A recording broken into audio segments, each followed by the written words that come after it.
Hey everyone, welcome to the Creative Season Painting with Melissa. We are approaching March and it is getting closer and closer to spring, and I thought it would be fun to paint some lilacs. Let's paint some spring flowers in anticipation for the spring season that's coming. So this is, I wanted to paint one, so if I do some detail work, I can show you that. So the lilacs, they come in a variety of colors. I thought we would have fun doing some purple and pink lilacs today. I've got a sketchbook here, and if you're interested, this is the paper that I'm using. I'm using a Strathmore watercolor pad. It is 5.5 times 8.5 inches, so it's very easy. It comes in a pack of 12. It's very compact, easy to grab out. I've got my paper masked down.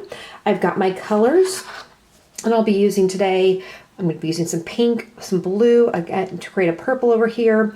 I'll be using some green, and I will have some brown, and that's about all the colors that I'm going to be using. All right, we are going to go ahead and start. If you've noticed, I have not really done too much sketching. All I've sketched out was I have my vase and I have the table. You'll notice that I have it not in the center, but a little bit to the right of center. That creates a way that I can make those flowers just spread out across the entire page, and it's just going to create a really intriguing design for our eyes, and create a unique, we always want to have that unique perspective. So I'm going to go ahead and start actually by putting my stalks, the stems out, and I'm going to do a couple here, not a lot.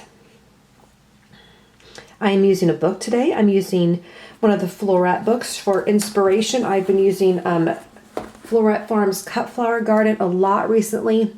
This is an absolutely gorgeous book, and she has several pictures of lilacs, and so just to kind of stay off the phone and go back to a book, which is really nice, I'm going to go ahead, add a little bit of water here, and put a bit of color around my table. Now remember, with watercolor, we don't paint white in, we leave the white, right? That's kind of great dancing color. So don't paint everything in. Just do a nice brush here. We'll go underneath, we'll do that. All right, so now that I have got that down, one of the things I didn't do on this one is I put in my background later, and I think what I wanna do this time is I'm gonna grab a larger brush, and I'm going to put a wash of just a little bit of pink with a lot of water. And I'm just going to go around here. And this is just my backsplash. So I'm also thinking the light's coming in this way. So over here is going to be less light, right? So more shadow. So we're also going to create a sense of add a little bit more color over here. And a little bit underneath my table, but just around like that. And we'll let that dry as we're painting the rest, but just very little. I'll move it in a little bit closer. Again, just giving that so it's on a stark white around. Now, if you put a little bit of water like that, and then you want to damp it, you can or dry it faster. Grab your paper towel and just damp off that extra water.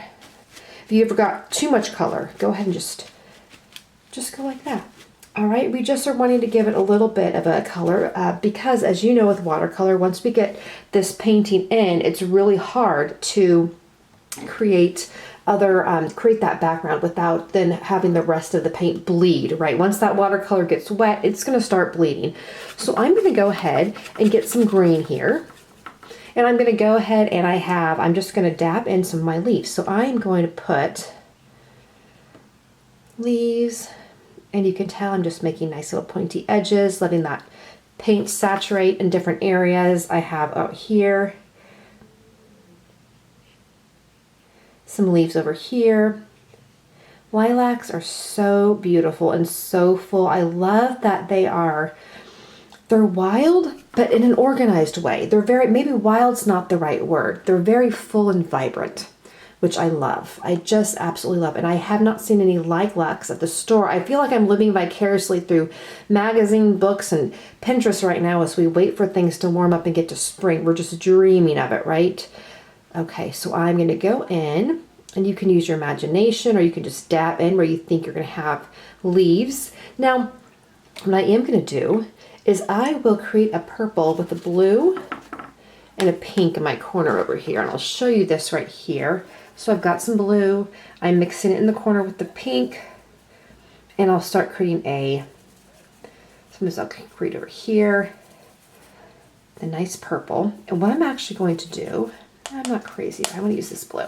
This is a phthalo blue right here. This is, I think, a cerulean blue. It's not quite as deep. And yeah, I like that, the brilliance of the phthalo blue. See, that has a very nice purple. What I actually am going to do is I'm going to dab just a tad bit of purple into some of these leaves, and that gives them that darker shadowy feel. And we'll probably come back and do that again, but if you want to do some now while the green is still wet, it just moves on very nicely. And again, if you ever felt like you put too much, you can always dab it out. And I'm going to rinse my brush. We're going to put in a little bit more green to contrast that out here. There we go, over here. I am notorious where I often will, I know some people will trim off all their greenery on their florals when they bring them home from the store, but a lot of times I leave mine. So I have all that nice thick greenery down there, and I do like that. Okay, so I think I am going to paint this vase. I think I'm actually going to just do a light pink and have a little bit more of a monochromatic in this one.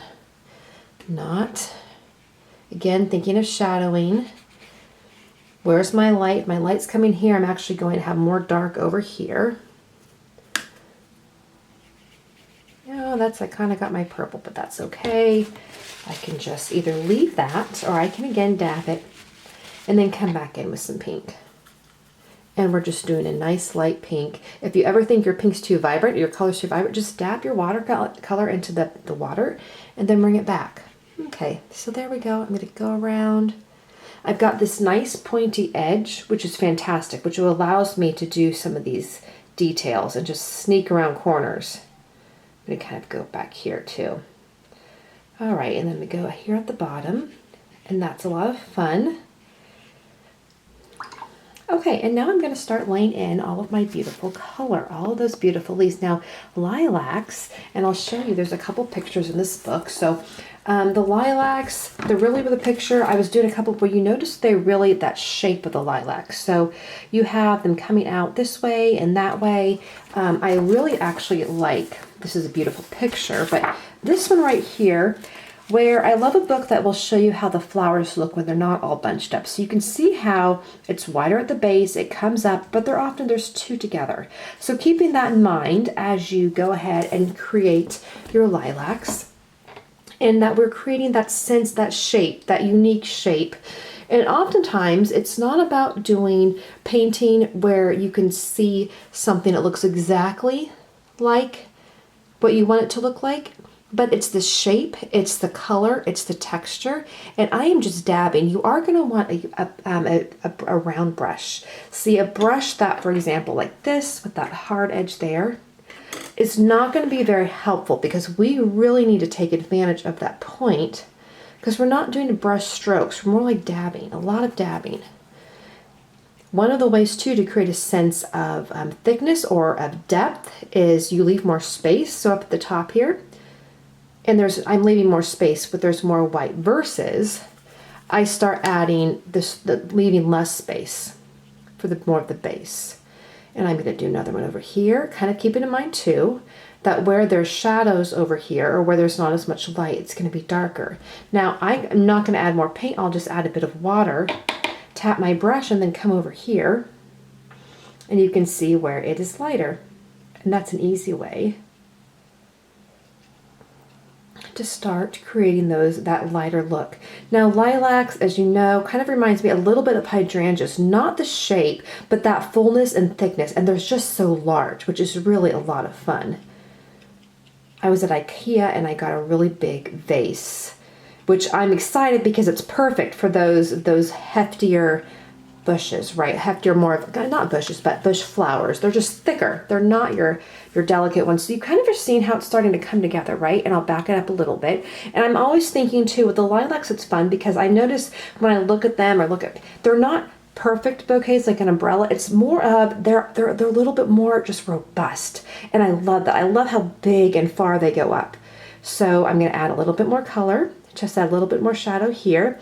Now let's say I want to use some purple, so just add some blue to create my purple. And I'm going to create purple over here. We're going to have a mixed bush. I love all the different colors. And letting that kind of flow over the side. And coming over here, I add a little bit of water over on this side. And we're going to think of, okay, again, going down and then coming out the other side with the other flower. And of course, I'm using pink and purples. You can use whatever color you would like. I was noticing when I look at colors, if we wanted to stick to more of what's really out there, it does appear that pinks, purples, a dark like a crimson red, which is gorgeous too, are more of the common colors for lilacs. Of course, all the purples and lavenders. I don't see a lot of the other colors, but that doesn't mean you cannot create your own imaginary blend, right?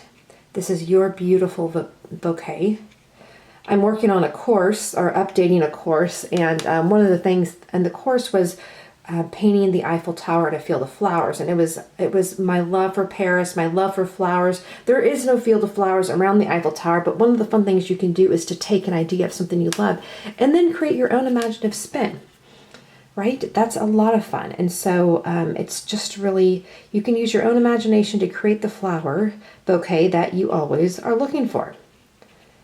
I know I was going to the store the other week looking for flowers, and they've just been a little sad, I will say, at the grocery stores. My brother was so sweet, got me a bunch of flowers for Valentine's Day. I don't know where he got them, but wherever he did, they were gorgeous. They were beautiful. I was so just very touched.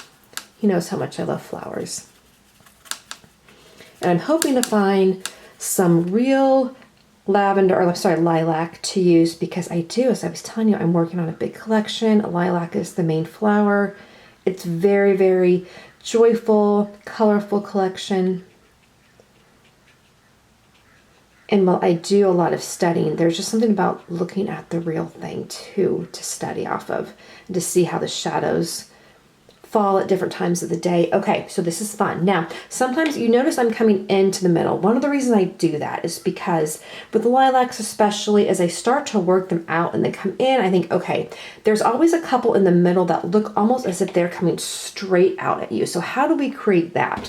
One of the ways I do is I just create a sense of thicker flowers, and maybe they're not going up so much. And this is the point too where I might let it dry so that I can maybe even go over some of my other colors. This is when I'm going to add some more blue to the purple to make it even darker. One of the reasons too is this is our flowers on our table, these lighter ones are going to be shadowing, right? So you have all that shadow from the other flowers, the light can't get to them, and they're going to appear darker.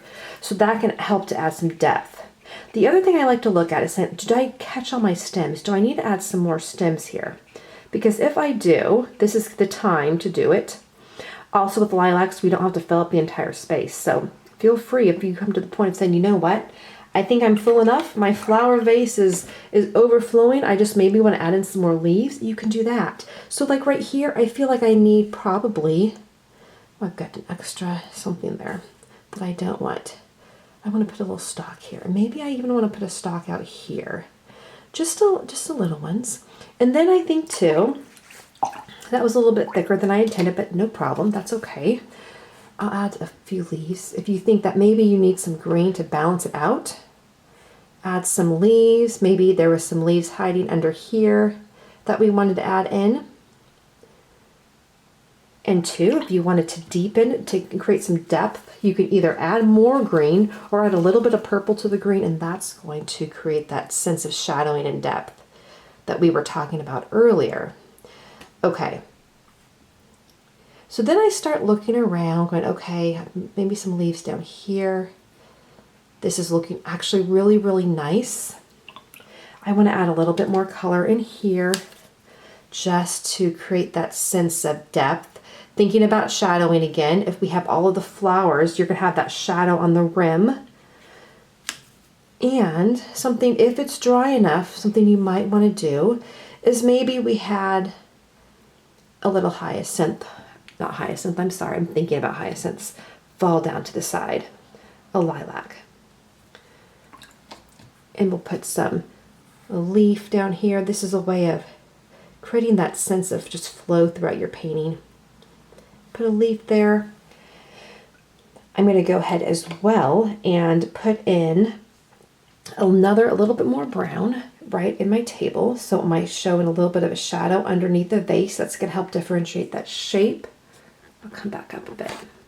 You'll notice how this one is not as dark as my other one. I did intentionally lighten it up just to show you the different moods we can create. I'm not going to do any pen and ink on this one. It's going to take a little bit to dry, but I did add just a little bit in here. One of the things I can do in here as well, I'll probably let this one sit. You can see where the paint is seeping in a little bit, right? Where if I mess it up too much, play with it some more, we're going to start, it's going to start getting a little bit muddy. I'm going to add just a few in here, just so some differentiation. And then I am going to let it alone to dry. See, it just starts to get a little bit muddy, so I have to be careful about that. You guys know that's often what happens. So really fun, beautiful, very casual, right? It's very, very light. This one almost has more of a spring sense to it even than this one does, I think, because of those dark colors and this vase too. Not thrilled about the vase over on this one, but that's okay. I'm going to back this out. Let me see. We're about 16 minutes in, so in less than 20 minutes, we're able to go and make a beautiful, beautiful lilac painting. And this would be really beautiful framed. It would be beautiful send in the mail to someone. It would make a lovely card if you're doing some card. Now, with this vase, if you are like me and you're like, gosh, I wish I hadn't done that vase, that dark color, don't worry. There's always ways we can fix that. I know if I can do some sketch work and lighten it up a bit. I'll probably end up showing this on Facebook and Instagram too. I'll show the final picture. But even though it's not as light as I wanted to, that vase didn't quite turn out, I can make some adjustments there. So all is not lost. I'll probably end up putting some more darker in here. But I hope you enjoyed that. I hope wherever you are warm and you are doing springish things and anticipating the spring. Let me know down below if there's a specific spring flower you would like to see me paint and you would like to paint with me, and I'll see about creating a YouTube video for that. All right, you guys, I will see you soon. Take care.